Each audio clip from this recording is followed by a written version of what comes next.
नेहमीच माझ्या आजी आजोबांमध्ये अथांग प्रेम बघितलं. त्यांच्या ओघळत्या वयातही त्यांचं प्रेम उगवत्या सूर्यासारखं होतं आणि त्यांचं नातं एखाद्या वाहत्या नदीच्या धारेसारखं.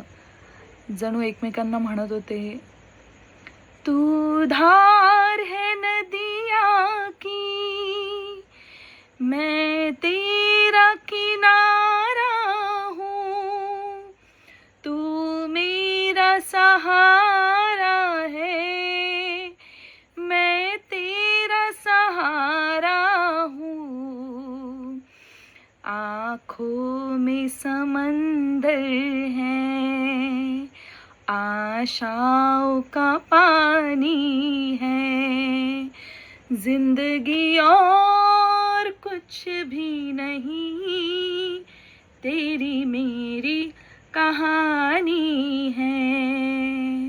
हो ना?